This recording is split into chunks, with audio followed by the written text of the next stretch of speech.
Замир мырза, бүгүнкү оюн кандай болуп атат? Көк бөрүнүн бүгүнкү оюну жакшы болуп атат.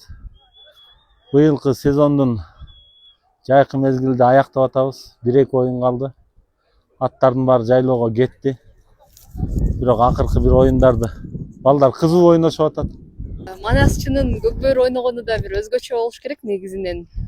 Баягы Манасты дагы касиетке байланыштуу, көкбөрүнү дагы оңой киши тартпайт да. Ооба, туура айтасыз. Улуу жазуучу Чыңгыз атабыз айткандай, ата бабалардан мурас калган ушул оюн экен. Анан көкбөрү оюн, улак тартыш экөө эки маанини түшүндүрөт. Бул бөөрүлөрдүн оюну болгон. Кыргыздын мыкты кыраан жигиттерин көкжал бөөрүлөргө салыштырган. Анткени бөөрүлөр эч убакта тайманбайт, көкжал болот, баатыр болот, күжүрмөн болот. Манас атабыздын дагы кырк чорону кылымды билген кырк бөөрү кыраан манас жөөкөрү деп айтат. Ал эми бөөрүлөр бөлтүрүктөрүн улак менен ойноткон, турмушка бышырган, тарбиялаган, үйрөткөн. Ошондуктан улак тартыш деген сөз калган.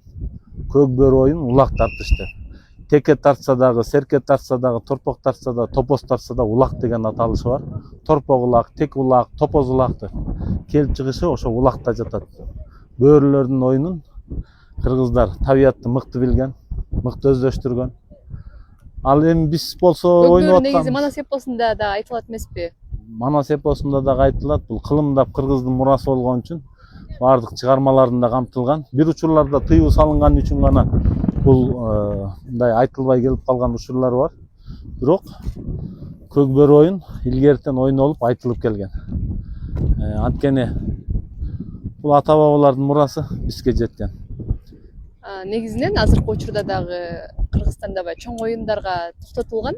Экинчи оюн дагы азыр болбой турат, турнирчи. Турнирлерди сагындыңыздарбы? Көкбөрүнүн көрманысыз да.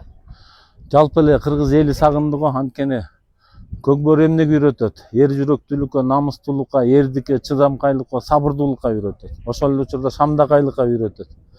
Анан ошол оюнду жүрөгүндө жалыны бар жигиттердин баары сагынды. Кыргыздын баардыгы уйкаштырып сүйлөгөндөй эле баардыгы атка минип ат жалында ойнойт. Баардыгы улак тартат, өз деңгээлинде ойношот.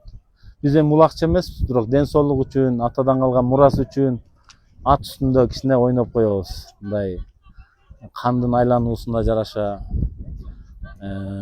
Жалпы эл сагынды го. Эми бул жана кырсыктан улам убактылуу токтоп турат. Эми убактылуу элдин чыдамы жетти го эми. Буюрса баары жакшы болот деп ойлойм. Бул эми токтоп калбаш керек. Ата бабалардан калган оюн кылымдап уланыш керек. Кудай кылса кырсыкты кыламыкка бут сынат, буламыкка тиш сынат деп айтат. Ошон үчүн Кудай кырсык кылбасын. Негизгиси оюндар жакшы болсун, элдин деңгээли, жалпы элдин күжүрмөндүгү, намыстуулугу, ушул чыйрактыгы эр жигит ат үстүндө чыйралат.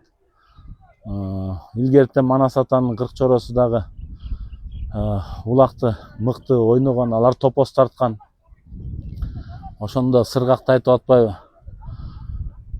Улак колго тийгенде ушул кызык билгенге, кагып оозун бууданын камчы чаап ийгенде, алдымдагы көк чебич көк коёндой секирип, камалаган балбандан качып жүрөт бекинип, кээде атын чаптырып, кээде токтоп бастырып, кууп келсе кырк чора карматпастан жазгырып. Муну көргөн Манаскан кыраан күлкү каткырып, Азизкандын Алмамбет эр сыргакты жактырып, бейжиңге чалгын чалганда эр сыргакты алам деп жолдош кылып бейжиңге чалгынга кирип барам деп аябай баа берип атат да. Бул оюн кылымдап айтылып келген кыргыздын улуу мурасы. Муну мындай туура түшүнүш керек бул оюнду. Баардык спорттук оюндарды өзүнүн чегинде туура түшүнүп колдош керек. Муну эми жалпы элдин ичиндеги мыкты жигиттер колдоп келатат. Колунда барлар колдоп келатат, жүрөгүндө жалыны барлар ойноп келатат. Анан көкбөрү ойногон жигиттердин баарын карасаңыз, баары көкжал. Ашыкча бир сөзү жок. Баардыгы бирине болгон урмасы, улууга урмат, кичүүгө зат, мыкты мамиледе. Мени кубандырат. Мен жеке мындай өзүмдүн көз карашымда абдан сыймыктанам ушу көкбөрү ойногон балдар менен.